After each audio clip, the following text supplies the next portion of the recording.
sure you feel the vibes.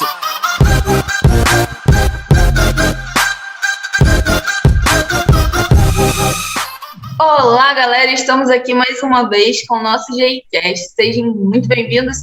E hoje nós estamos aqui com o professor Malagueta. Professor Malagueta, o senhor gostaria de se apresentar? Olá, pessoal.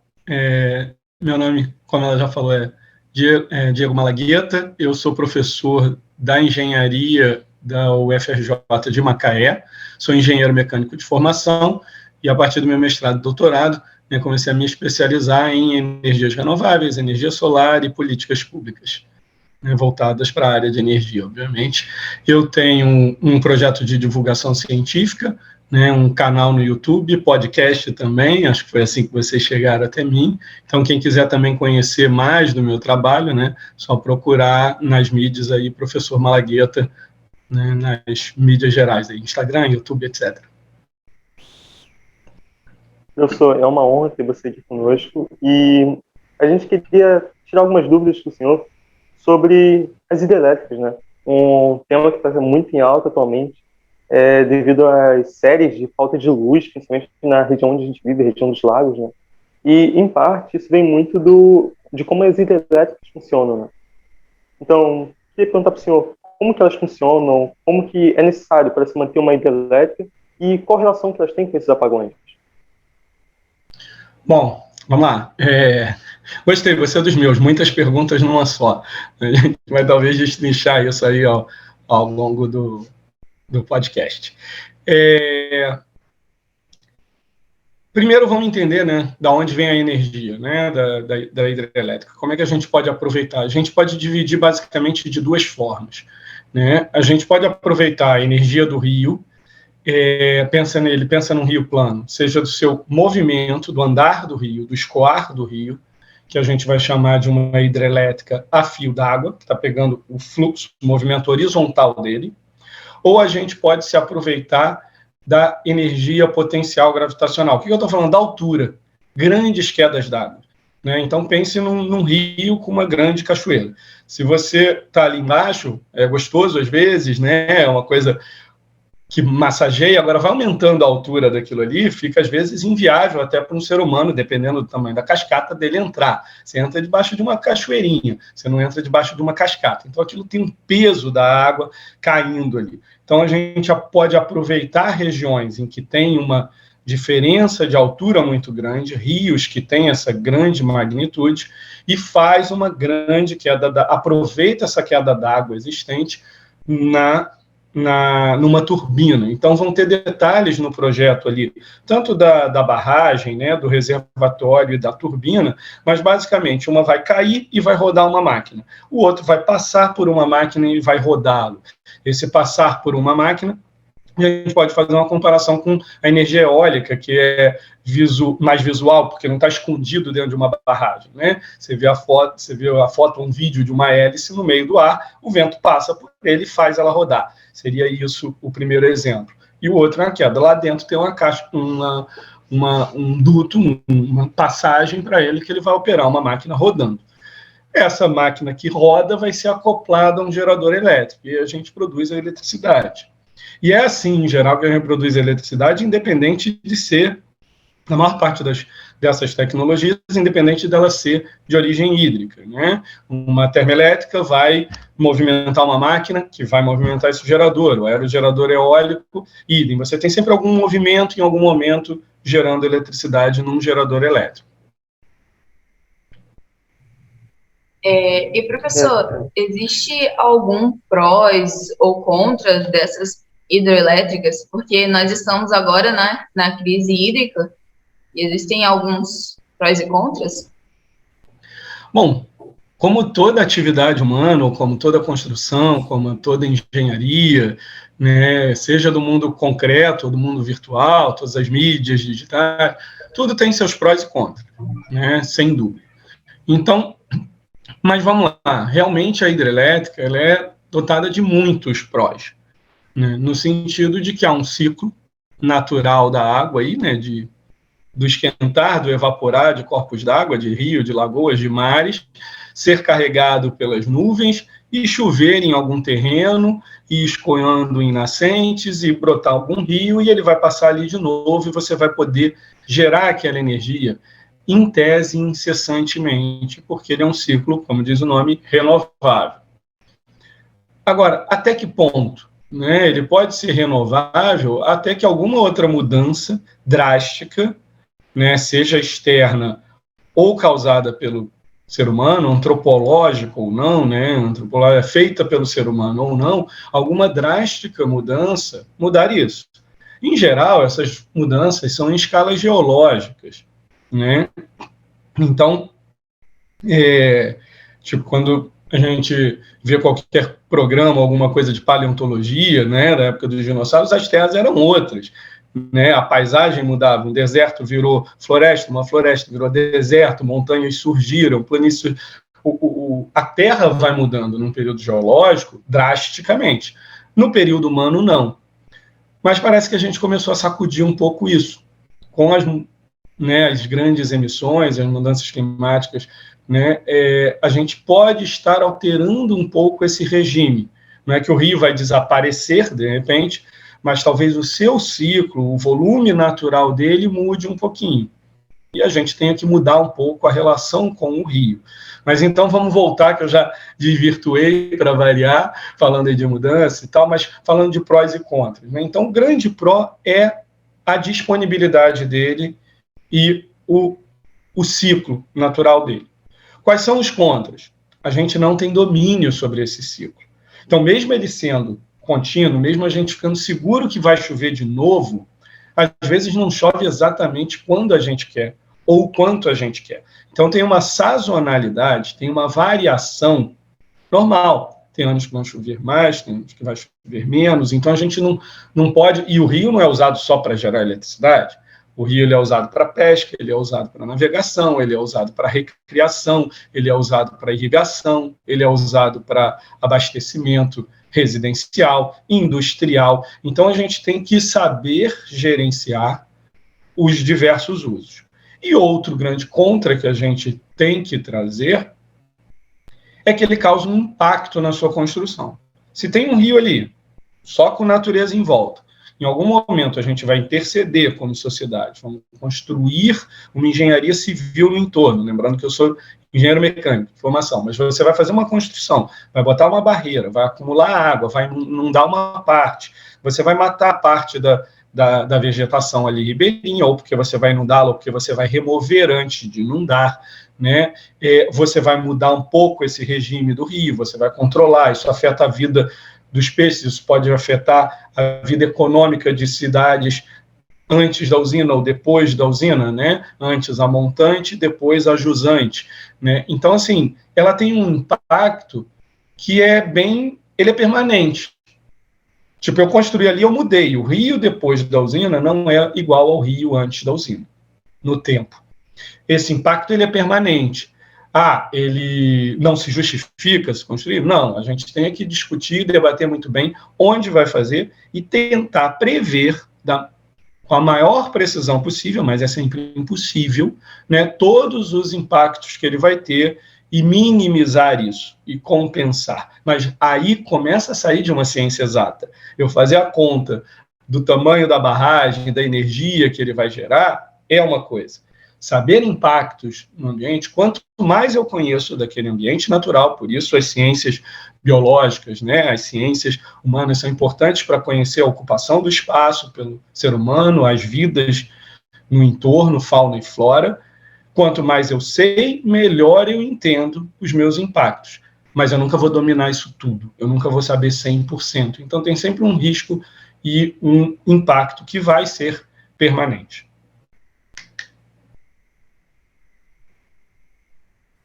E até interessante que o senhor falou sobre a questão de como que elas funcionam. E para isso você precisaria normalmente ou de rios que têm uma frequência de força, tem uma força grande, quanto também uma certa altura. E a gente vê isso muito frequente no Brasil, né? Que é um país que é cercado por diversas bacias hidrográficas. Então, isso seria um dos principais motivos para o Brasil investir tanto na hidrelétrica, né? Ser a principal matriz energética brasileira. Sim, vamos separar até esse investir entre investiu e como é que a gente faz o investimento de hoje para o futuro. Vamos falar primeiro do passado. Como todo e qualquer país, quando a gente vai falar de um recurso energético, de usar qualquer fonte de energia, a escolha inicial é muito simples, e principalmente foi muito simples, mas continua sendo na mesma linha. Eu vou o que é mais abundante. A primeira procura, o ímpeto natural, é eu ir atrás do que eu mais tenho. Né? Então, assim, o Brasil tem muito rio. Tem rios planos, volumosos, tem rios de grandes quedas, e tem rios no seu território praticamente inteiro, né? Imensas bacias. Né? Então, assim, era fato que a gente ia explorar. Né? E se a gente olhar outros países pelo mundo, né, a gente vai ver que eles começaram com a fonte mais abundante, mais acessível, dominada, obviamente. A fonte ser abundante, estar disponível, ela também está atrelada também a um domínio tecnológico da época.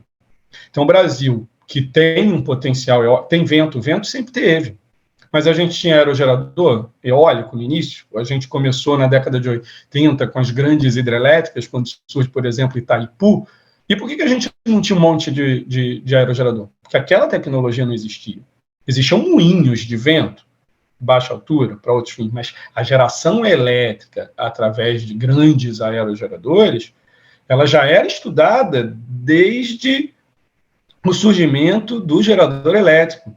Quando surge a geração elétrica no início do século XX, começa a eletrificação, né, urbana, em 1900 e pouco, foram estudadas várias formas. Eu tinha um gerador elétrico, uma máquina que, ao rodar, gerava corrente elétrica. Começa a eletrificar. E aí a sociedade foi atrás de que máquinas ele já tinha, que se mexiam.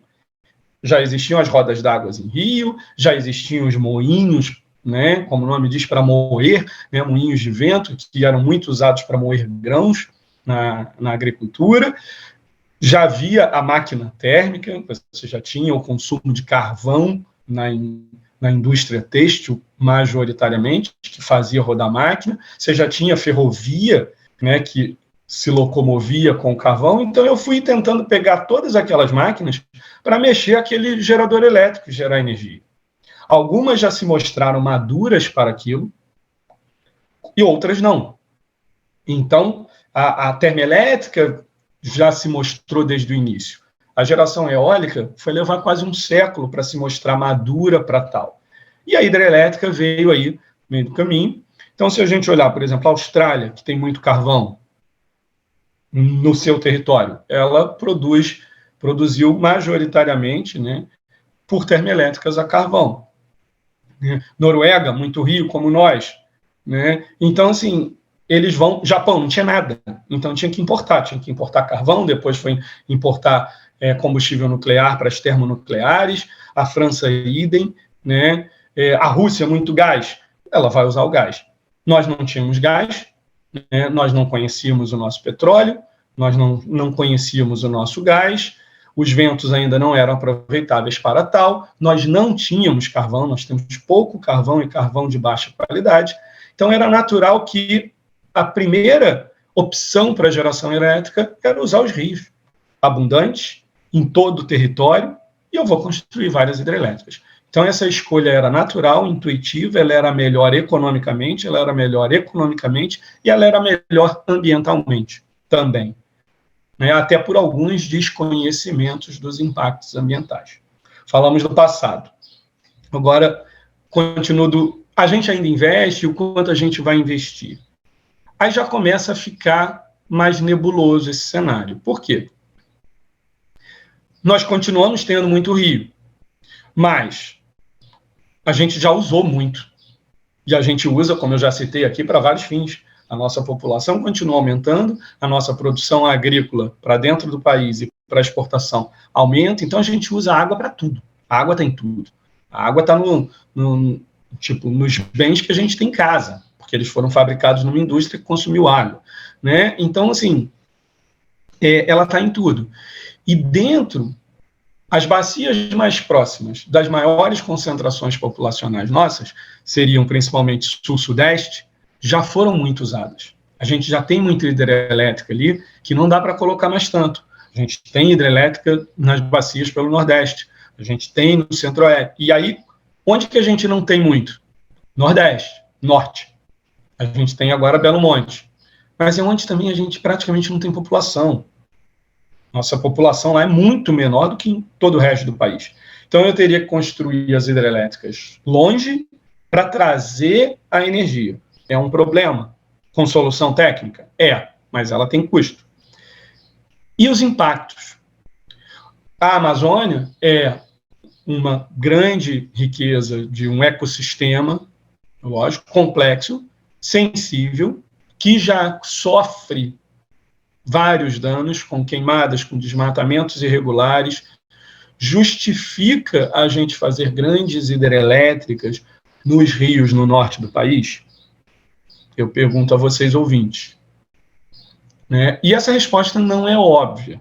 Tá? Vocês vão encontrar estudiosos, especialistas do setor que defendem ferrenhamente que sim, com os devidos cuidados. E vocês vão encontrar outros que vão defender ferrenhamente que não. Tá? Eu não estou no ferrenhamente de ninguém, mas eu tendo para o não. Por quê? Só tem ela de opção.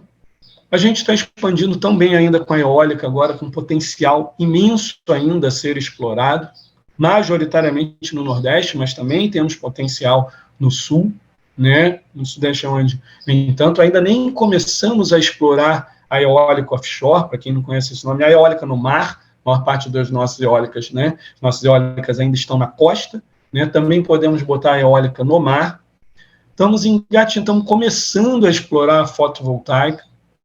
Então, se nós fôssemos muito carentes de energia e só tivesse as hídricas para o norte para botar, eu ia defender colocarmos. Eu acho que é desnecessário olharmos para isso hoje. É a minha opinião, né? Ouçam essas várias opiniões divergentes aí para construir as de vocês. Até porque se a gente se limita a apenas um tipo de matriz energética, pode acabar sofrendo o que nós estamos passando por hoje, né? Então, no caso dos apagões, devido à sazonalidade até mesmo das hidrelétricas, tem tido uma crise hídrica, uma falta de água nos reservatórios, correto? Então, até essa diversidade de matrizes energéticas é importante para manter um nível constante de energia dentro do país, né? Ótima colocação, Abner. Concordo plenamente, porque eu defendo isso, uma matriz elétrica diversificada. Né? Você pode ter uma matriz concentrada, né? Como você disse, nós já fomos muito mais concentrados na hidrelétrica. Não era ruim, era o que eu estou dizendo, era o contexto da época, eu não tinha outras opções, e elas também eram suficientes até então, porque a população era menor, né? A intermitência disso... Tem tudo uma época, tem tudo um contexto tecnológico, social e econômico. Então, hoje em dia, a demanda de eletricidade ela é muito maior, não é só porque a população cresceu, nossos padrões de consumo aumentaram, né? Infelizmente, ainda tem uma população muito carente, mas tem uma grande parte da população que conseguiu acessos a tecnologias que também nem existiam, mas que se popularizaram com o tempo, né, de televisores, computadores, ar-condicionado, que é um conforto que todo mundo que puder ter gosta num país tropical e quente como o nosso, de poder ligar o ar-condicionado. E o ar-condicionado vai demandar eletricidade.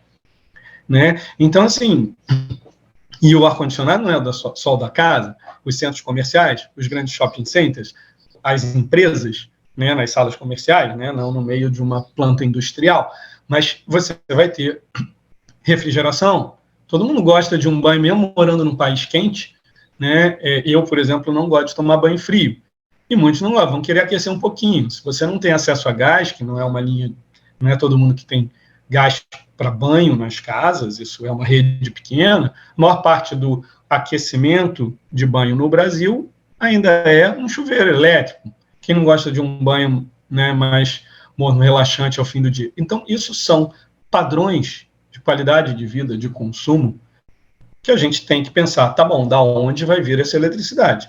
Então, se a população cresce, e se uma população mais pobre, eu quero que ela se desenvolva, eu quero gerar emprego para ela, eu quero que eles consigam estudar e serem bem empregados, e terem bons salários, e comprar uma geladeira, comprar uma máquina de lavar, comprar um ar-condicionado, comprar um chuveiro elétrico, ela vai consumir eletricidade.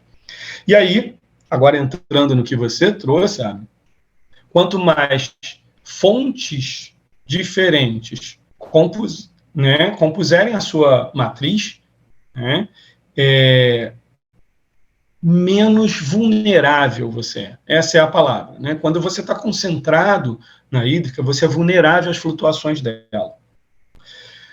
Digamos que a gente então só tivesse termoelétrica a gás. Então está resolvido o meu problema. É mais caro? Mas basta eu comprar gás. Não, você também está vulnerável. Você está vulnerável ao mercado internacional. Hoje em dia, a Europa está enfrentando, nesse início de inverno, que promete ser um inverno muito rigoroso, um problema com o preço do gás. A demanda de gás natural parece estar crescendo muito, está tendo um descompasso entre oferta e demanda no mundo, e eles vão ter uma elevação da tarifa elétrica grande, porque lá o gás também é muito usado para o aquecimento residencial durante o inverno rigoroso. Então, se você concentra em qualquer um, você vai estar vulnerável. Seja vulnerável à natureza, quando você concentra em algo que é um recurso natural, quanto vulnerável a aspectos econômicos, né, geopolíticos, internacionais, de flutuações de preço.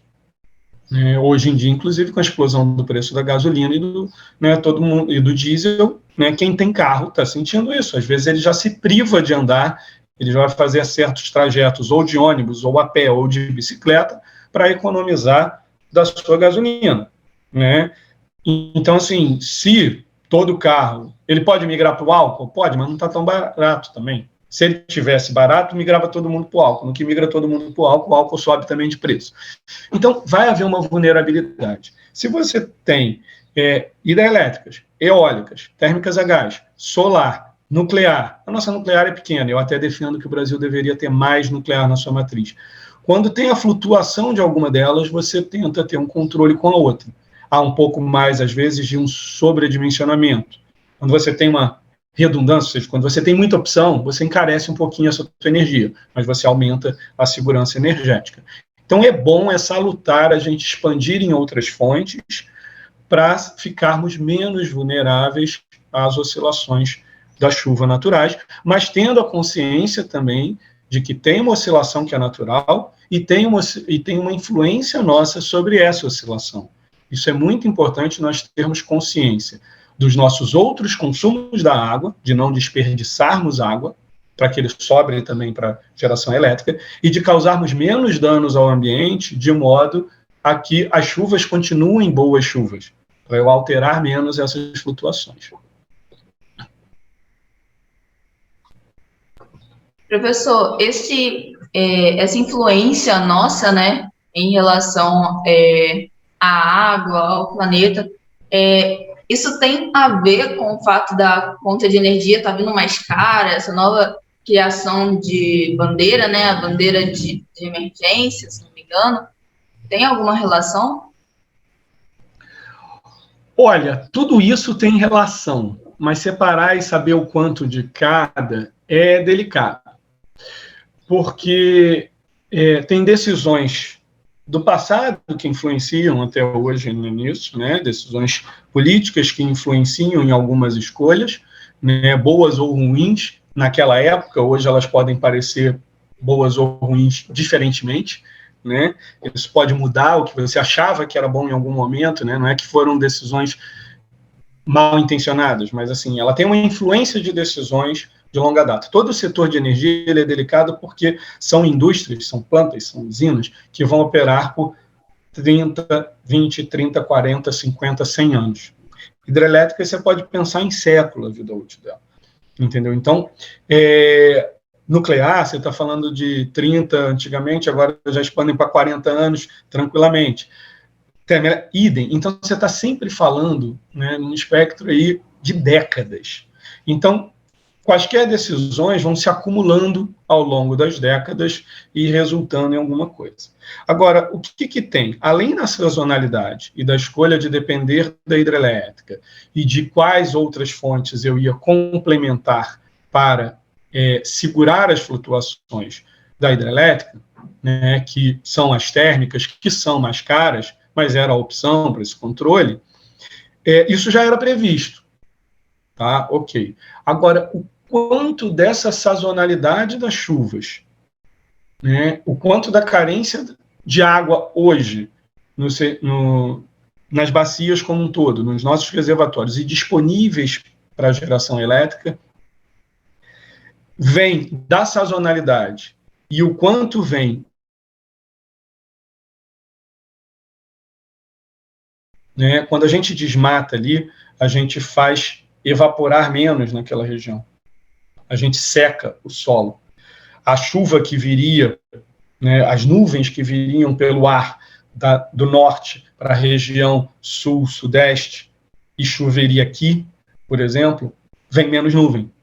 E no que chove também nessa nova região que eu desmatei, o solo está diferente, absorve diferente, está mais seco, então puxa a água, ela bate e ela evapora de novo. Então, assim, a gente transformou, a gente sabe que impacta, mas a gente não consegue ainda quantificar tão claramente quanto é isso. Porque é difícil separar na série histórica, né, o quanto são das flutuações naturais e o quanto são efeitos permanentes nessa mudança dos biomas locais que afetam todo esse ciclo. Então, a gente talvez só responda essa pergunta que você me fez com clareza daqui a uma década.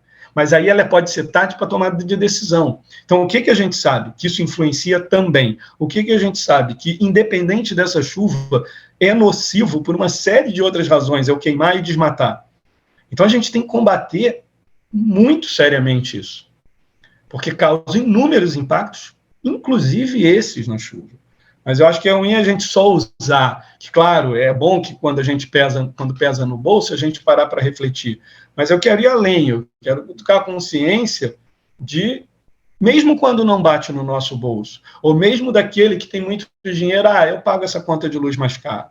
Não, mas peraí, isso tem impacto sobre pessoas que não podem pagar, então tem a empatia com quem não pode, isso impacta em vidas, né, de outros seres vivos, tenha compaixão com isso, isso impacta até em potenciais mercados que a gente desconhece, né, de medicamentos que podem surgir com o aprendizado de ervas, plantas e animais de uma fauna e flora que a gente está degradando, destruindo, ao invés de estudá-la, de aprender, de lucrar com isso de forma sustentável.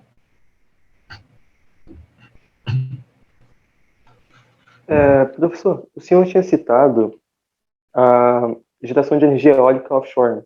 A gente sabe que, às vezes, para você começar um novo tipo de energia, não começar um novo tipo de energia, mas começar um investimento a um novo tipo de produção de elétrico, às vezes demora, é um pouco mais complicado. O Brasil, tendo grande parte de estrutura e pesquisa voltada para a área de exploração no mar, né, e a produção de petróleo offshore, poderia, ao invés de fazer do zero, transferir parte dos conhecimentos que já possui, mas só para a área de produção eólica offshore? Não, com certeza isso vai auxiliar. Quer ver? A nossa evolução até na eólica, ela pegou carona na nossa indústria aeronáutica que nós já possuímos. Grande parte do conhecimento de materiais, de compósitos, de processos de fabricação daquelas enormes pás que tem que rodar ao vento, tem uma aerodinâmica envolvida, tem que ser grande e, ao mesmo tempo, leve e resistente a esforços muito grandes, tem muito em comum com toda a história da Embraer. Né? Ou seja, a indústria aeronáutica não é a Embraer está construindo aerogeradores, não é isso. Mas, assim, quantos se formaram no ITA, em engenharia, né, aeronáutica, que hoje não trabalham para a aviação e trabalham na indústria de geração eólica, né? E outras engenharias de materiais, como eu falei. Então, tem ali uma linha de produção, ou seja, técnicos desse setor, logística desse setor. Então, a eólica, não só no Brasil, tá? Estou dando o exemplo do Brasil porque a gente está falando de nós, mas no Brasil e no mundo, ela pegou um grande conhecimento ali, sejam de profissionais que já sabiam ou do conhecimento já existia. Quando a gente está indo para o offshore, no Brasil e no mundo, eles também já pegam carona. Tanto que as offshores na Europa começam nas mesmas regiões do Mar do Norte, que é uma região rica na exploração de petróleo, historicamente. Inglaterra, Holanda, já conhecem a geografia da região, as condições dos mares, do solo, por causa de uma indústria do petróleo. A gente tem o mesmo know-how aqui da nossa costa. A gente tem profissionais, mergulhadores, especialistas em medir, em navegar, e em várias informações. Então, sim, essa indústria pegará carona nesse conhecimento, isso é salutar economicamente, em termos de engenharia, em termos de desenvolvimento tecnológico, e teremos muito em breve. Não tem porque a gente correr para o mar, se a gente ainda está explorando bem no solo, mas a gente vai, em breve, ter vários aerogeradores em alto mar também, gerando eletricidade, jogando para os grandes centros na costa. Isso é fato. Bom, acredito que seja isso. Romane, mais alguma pergunta a ser feita? Não tenho mais nenhuma pergunta. Eu espero poder nos aprofundar um pouco mais nesses assuntos em breve, né? Se o professor Malagueta aceitar, a gente entra em contato com o senhor. E foi um prazer recebê-lo aqui. Muito obrigada. Eu espero que o pessoal que está nos ouvindo goste bastante do conteúdo e se inspire tanto quanto nós nos inspiramos aqui nesse bate-papo.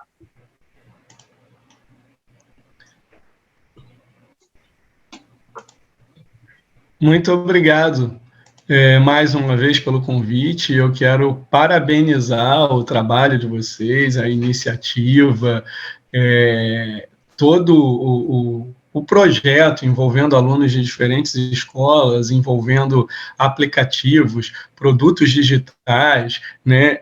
Um podcast. Sei que vocês trabalham com outras várias atividades, né, de extensão de projetos de escola e robótica. Eu acho muito legal que o meu cotidiano é lidar com os jovens um pouco mais velhos que vocês, já dentro da universidade, e eu fiquei feliz em ver todo esse engajamento e esse conhecimento.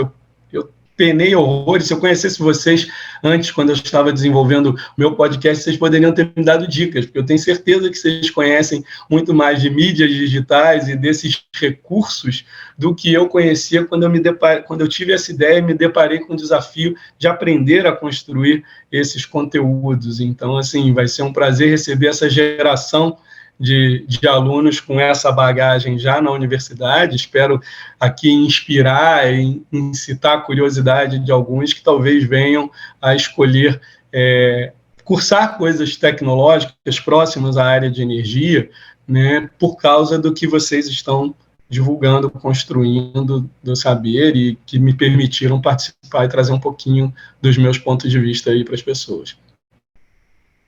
Obrigado aí mais uma vez. Muito obrigado a todos que puderam estar conosco até aqui. Esperamos que, assim como a gente, possam ter aprendido muito durante esse podcast e que nos próximos que venham a vir também, que possam estar junto com a gente. Muito obrigada e tchau, tchau.